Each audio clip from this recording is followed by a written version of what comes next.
Assalamualaikum warahmatullahi wabarakatuh. Waalaikumsalam warahmatullahi wabarakatuh. Bismillahirrahmanirrahim. Alhamdulillahi rabbil alamin. Wa bihi nasta'inu ala umurid dunya waddin. Wassalatu wassalamu ala sayyidina wa maulana Muhammadin wa ala alihi wa sahbihi ajma'in, amma ba'du. Hadaratil muhtaramat wal mukarramat, para guru, para asatidzah, bil khusus guru kita Bapak Kiai Haji Dr. Andes Muhammad Ja'far, Bapak Kiai Haji Ahmad Habibi Abdul Rashid Ramli, Bapak Ustadz Abdul Hamid Mustafa Al-Hafidh, Bapak Haji Basrain Safari, Bapak Haji Muhammad Tahir, Bapak Haji Muhammad Sukirman, Bapak Ustadz Abdullah, pengurus Masjid Hidayatul Karamah, Bapak Ibu para jamaah Majelis Ta'lim Ukhuwah Islamiyah yang hadir di pagi hari yang mubarak ini, semoga semua dicatat sebagai ahli surganya Allah. Amin. Alhamdulillah, pagi hari ini kita bisa ngaji lagi dalam keadaan sehat wal afiyah. Semoga keberkahan-keberkahan yang berlimpah Allah curahkan untuk kita semua. Mari kita buka pelajaran kitab Fathul Mu'in pagi ini, halaman 8, alinea ketiga. Bismillahirrahmanirrahim. Fayabda'u kullun bilhamdi wathana'i 'ala Allah ta'ala. Maka semua orang yang khutbah itu hendaknya mengawali dengan memuji Allah Ta'ala, thumma bissalati wassalami ala Rasulillah sallallahu alaihi wasallam, kemudian bersalawat salam kepada Rasulullah sallallahu alaihi wasallam, thumma yusi bittaqwa, kemudian berwasiat dengan takwa. Ini kan kemarin melanjutin bab khutbah nikah dan khutbah khitbah ngelamar. Jadi ada dua khutbah.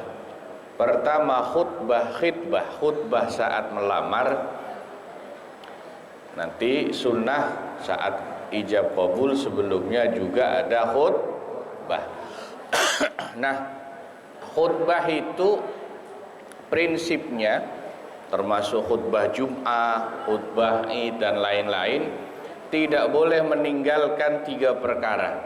Pertama, harus diawali dengan memuji Allah, membaca hamdalah. Kedua, salawat salam kepada Nabi Muhammad sallallahu alaihi wasallam. Itu rukun khutbah. Ketiga, harus berwasiat dengan takwa. Usikum wa nafsi bitaqwallah, atau usi nafsi wa iyyakum bitaqwallah. Itu wasiat takwa. Itu namanya khutbah. Kalau enggak ada itu bukan khutbah, cuman ceramah. Itu bedanya ya. Tsumma yaqulu fi khutbatil khitbati, kemudian dari pihak laki-laki saat khutbah melamar, khitbah itu melamar atau meminang, dia mengatakan, ji'tukum raghiban fi karimatikum au fatatikum, kami sekeluarga datang karena menyukai gadis atau wanita mulia dari keluarga kalian. Wa in kana wakilan qala ja'akum wakili. Kalau khutbahnya diwakili bukan oleh langsung yang melamar, maka yang melamar mengatakan, dia datang untuk mewakili saya melamar. Au ji'tukum anhu khatiban karimatikum, atau dia juga boleh mengatakan kami datang kepada keluarga bapak semua dalam rangka meminang atau melamar gadis keluarga bapak. Nah ya, bahasanya kira-kira begitu.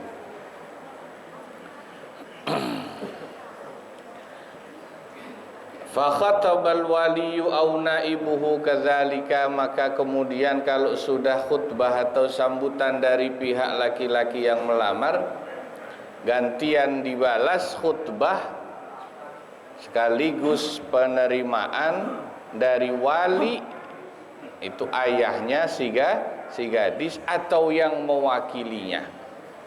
Begitu juga ya, khutbah syaratnya tadi hamdalah, sholawat, salam, wasiat, takwa. Tsumma yaqulu, kemudian wali gadis itu atau yang mewakilinya mengatakan dalam lanjutan penerimaan khutbahnya, lastu bimarghubin angka. Lastu bimarghubin angka itu artinya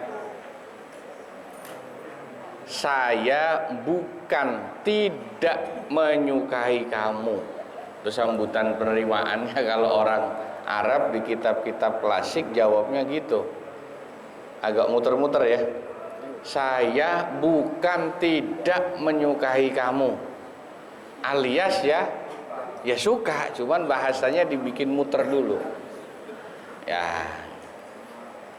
Orang Arab dulu itu suka sastra bahasa yang tinggi, suka syair, suka pantun. Maka kalau sekarang orang ngelamar, orang sambutan nikah ada pantunnya, itu juga ya agak-agak mirip lah sama tradisinya orang Arab waktu ngelamar dan nikah itu bahasanya dibikin muter dulu ya. Emang salah satu cirinya orang yang punya keindahan jiwa itu diekspresikan dalam bentuk seni berbicara, tata bahasanya dibuat indah. Ya, Nabi juga suka itu syair-syair yang indah itu Nabi. Ya. Contohnya nih, pagi-pagi pergi ke kampus, biar silaturahim nggak putus. Pinjam dulu 100. Baca sholawat minimal 100. Tuh yang benar. Pikirannya ngeres saja soalnya sih. Biar silaturahim nggak putus, biar rezeki nggak putus, baca sholawat minimal. Jangan ngikutin anak-anak yang spiral di medsos itulah.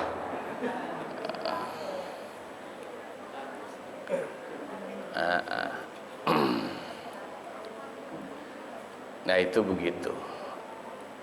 Wa yustahabbu, dan disunnahkan bagi wali nikah atau wakilnya ayyaqula qablal aqdi, untuk mengucapkan sebelum akad atau ijab qabul nikah, ucapannya begini nih. Makanya perhatiin kalau pas akad nikah, uzawwijuka ala ma amarallahu bihi azza wa jalla min imsakim bima'rufin au tasrihim bi ihsan. Sambil salaman sama pengantin lakinya ya. Ini kalau menikahkan langsung berarti walinya nikah yang ngomong, kalau diwakilkan berarti wakilnya yang ngomong. Ambil salaman, pegang tangan. Ini sebelum uzawwijuka, sebelum angkahtuka wa zawwajtuka, wali ngomong begini sunnahnya, uzawwijuka ala ma amarallahu bihi azza wa jalla min imsakin bima'rufin au tasrihim bi ihsan. Yang artinya saya akan mengawinkanmu atas dasar perintah Allah Azza wa Jalla agar engkau dalam pernikahan itu bisa memelihara istrimu dengan baik. Imsakim bima'ruf itu artinya kalau memang masih sama-sama cinta, komitmen dalam rumah tangga, suami harus imsakim bima'ruf, menjaga, memelihara istrinya dengan baik. Itu artinya imsakim bima'ruf. Jadi kalimat bahasa Arab itu beda-beda artinya, ya. Kalau dalam akad nikah imsakim bima'ruf, menjaga, merawat istri dengan.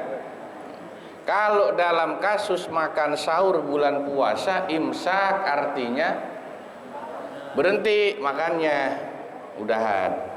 Imsak kata-katanya sama tuh, ya. Imsak puasa, udahan. Apanya? Sahur. Tapi kalau dalam konteks akad nikah, imsakim bima'ruf, menjaga, memelihara istri dengan, au tasrihim bi ihsan. Atau kalau memang sudah tidak cocok lagi sebagai suami istri, ini arti tasrihim bi ihsan, ya silahkan dilepaskan istri itu, diceraikan juga dengan cara yang baik. Makanya nih kalau orang-orang tua dulu waktu ngawinin anak gadisnya, dalam bahasa Indonesia mereka sudah bilang, misalnya pengantin laki-lakinya Udin, misalnya nih, Udin, kau akan segera menjadi suami dari putriku Siti misalnya. Ketahuilah Udin, aku itu sebagai ayahnya Siti nggak pernah mukul anakku Siti. Jadi aku harap nanti ketika Siti jadi istrimu, kau bawa pergi tinggal bersamamu, jangan sekalipun kau pukul dia. Aku saja yang jadi ayahnya tidak pernah mukul dia. Dan nanti kalau misalnya kau sudah tidak cinta lagi dengan anakku, jangan kau sia-siakan dia, bawa dia kembali ke rumahku. Itu sebetulnya terjemahan dari min imsakim bima'rufin au tasrihim bi ihsan. Ibu dulu waktu nikah, bapaknya ngomong gitu enggak sama suaminya, Bu? Hah? Ngomong gitu enggak? Jangan-jangan bapaknya dulu, udah lu bawa anak gadis gua, terserah lu mau apain, gitu enggak? Wah, itu namanya orang tua yang enggak bener ya. Nah, itu maknanya tuh. Kita kan sering dengar waktu ijab kabul. Itu maknanya dalam. Jadi bukan hanya sekedar kalimat, tapi itulah fondasi Allah dalam Al-Qur'an menjelaskan fondasi nikah itu. Uzawwijuka ala ma amarallahu bihi min imsakim bima'rufin au tasrihim bi ihsan. Ya. Jadi bukan hanya sekedar bacaan bahasa Arab ketika ijab kabul, tapi punya nilai filosofi yang dalam. Ya, punya nilai filosofi yang dalam. Ya, karena apa? Memang orang menikah itu pasti ada dua kemungkinan. Kemungkinan pertama, ya sampai akhir hayat. Berarti itu jodoh dunia akhirat. Kemungkinan kedua bisa jadi memang jodohnya tidak sampai mati. Bisa jadi ya ada perpisahan, ya ketidakcocokan lagi di dalam pernikahan. Karena ada dua kemungkinan itu, maka Allah memberi kita panduan. Kalau memang masih sama-sama cinta, imsak bima'ruf, jalani pernikahan sampai akhir hayat dengan cara menjaga pasangannya dengan baik. Kalau terpaksa sudah tidak cinta lagi di tengah jalan, harus berpisah dan bercerai, bercerai pun harus dengan baik-baik. Kalau dua-duanya dilakukan dengan baik, insya Allah yang nikahnya jadi ibadah, cerai pun insya Allah jadi ibadah. Kalau memang sesuai aturan. Nah, itu makna dan pesan filosofisnya buat kita semua ya. Jangan manusia biasa kayak kita ya. Di zaman Rasul saja ya, Nabi pernah menceraikan istrinya. Sahabat juga pernah menceraikan istrinya. Kenapa? Karena soal cinta dan pernikahan itu memang tidak bisa dipaksakan. Nah, cuman nanti perlu dicari itu dalam kitab fikih, kira-kira jawabannya bagaimana. Kalau ada perempuan cerai sama suami pertama, ditinggal mati suami pertama, terus nikah lagi sama suami kedua, misalnya tiga-tiganya masuk surga, berarti kan janda nih perempuan, tinggal mati. Terus nikah lagi sama suami kedua, misalnya suami pertama, kedua dan si perempuan itu masuk surga, kira-kira di surga ikut suami yang mana? Nah, itu dicari ntar jawabannya ya. Ya. Buah durian, buah kedondong, kembang selasih.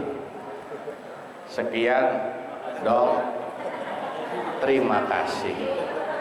Wallahu a'lam bishawab. Ilaihil marji'u wal ma'ab. Wassalamualaikum warahmatullahi wabarakatuh. Waalaikumsalam.